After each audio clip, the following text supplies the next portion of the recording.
اعوذ باللہ من الشیطان الرجیم بسم اللہ الرحمن الرحیم والذین کذبوا بآیاتنا صم وبکم فی الظلمات من یشاء اللہ یضللہ ومن یشاء یجعلہ علی صراط مستقیم۔ سورۃ الانعام آیت نمبر 39۔ پچھلی آیات میں ہم نے یہ بات جانی تھی کہ اللہ تعالیٰ کی قدرت ہر چیز پر غالب ہے، اور جو بھی چیزیں ہیں، چاہے زمین پر چلنے والے جانور ہیں یا آسمان میں اڑنے والے پرندے ہیں، یہ بہت سی علامتیں اور نشانیاں اللہ تعالیٰ نے رکھ رکھی ہیں، اور جو لوگ بھی تسلیم کرنا چاہیں ان کے لیے پیغمبر علیہ السلام کے معجزے، آپ پر نازل ہونے والی کتاب اور بہت سے آفاق میں علامتیں اور نشانیاں موجود ہیں، جنہیں دیکھ کر ایک انسان پرکھ سکتا ہے، دیکھ سکتا ہے کہ ان کا کوئی خالق اور مالک ضرور ہے۔ جس طرح کہ امام ابو حنیفہ رحمہ اللہ بھی فرماتے ہیں کہ اگر اللہ تعالیٰ کسی پیغمبر کو نہ بھیجتے تو بھی کائنات میں اتنی علامتیں اور نشانیاں اللہ تعالیٰ نے چھوڑ رکھی ہیں کہ جن کو دیکھ کر انسان بالآخر اس فیصلے پر پہنچ سکتا ہے کہ واقعی کوئی خالق اور مالک ہے جو اس نظام ہستی کو چلا رہا ہے۔ لیکن بہرحال جن لوگوں کو یہ بات سمجھ میں نہ آئی ان کے بارے میں اللہ فرماتے ہیں والذین، اور جو لوگ کذبوا، جھٹلا دیتے ہیں، بآیاتنا، ہماری آیات کو، آیات کا سرے سے انکار کر دیا، پیغمبروں کو ماننے سے انکار کر دیا، کتاب کو ماننے سے انکار کر دیا، اور ہر چیز کی نسبت کو اٹھا کر اپنے معبود باطل کی طرف کر دیا، تو ایسے لوگوں کو کچھ سمجھ میں نہیں آتا، ایسے لوگوں کی عقل ماری جاتی ہے۔ ایسے لوگوں کے بارے میں اللہ تعالیٰ نے فرمایا ثم رددناہ اسفل سافلین، کہ پھر ہم انہیں نچلوں سے بھی نچلا بنا دیتے ہیں۔ جس طرح اللہ تعالیٰ ایک اور جگہ پہ قرآن مجید میں ارشاد فرماتے ہیں کہ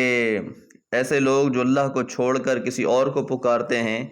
وہ لوگ تو جانوروں کی مثل ہیں۔ پھر فرمایا نہیں، بلکہ جانوروں سے بھی بدتر ہیں، کہ جانور بھی، باقی جو مخلوقات ہے اللہ تعالیٰ کی، وہ بھی صرف ایک اللہ کی بندگی کرتی ہے، اس کے ساتھ کسی کو شریک نہیں کرتی، اور ایک انسان ہے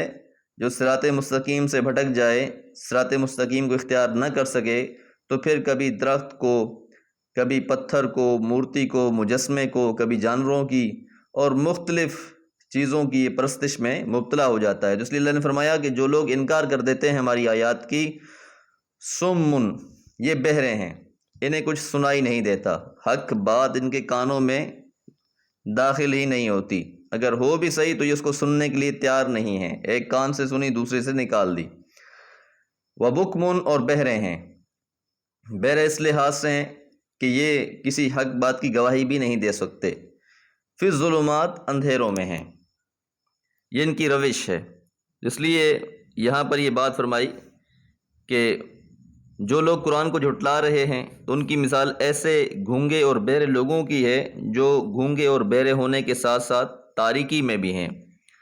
نہ سن سکتے ہیں، نہ کسی کو پکار سکتے ہیں، نہ کسی پکارنے والے کی بات کا جواب دے سکتے ہیں، نہ کسی اشارے کو دیکھ سکتے ہیں، نہ کسی نشانی سے رہنمائی حاصل کر سکتے ہیں۔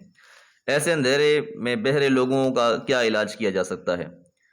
من یشاء اللہ، جسے چاہے اللہ تعالیٰ، یضللہ، گمراہ کر دے، بھٹکا دے۔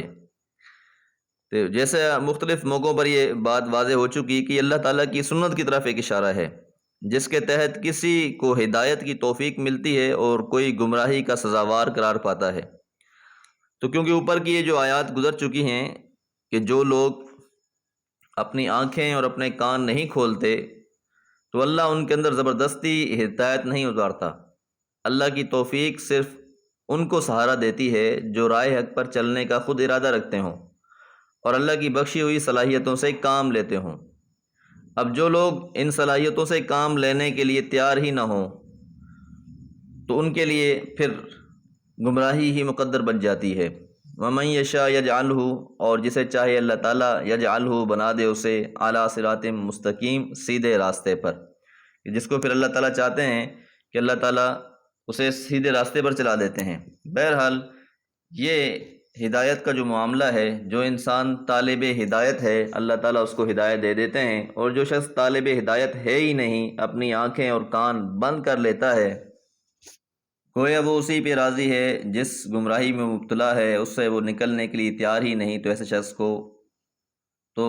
شخص کو ہدایت نہیں ملتی۔ اللہ سے دعا ہے اللہ تعالی ہدایت پر قائم رکھے۔ وما علیہ الا البلاغ۔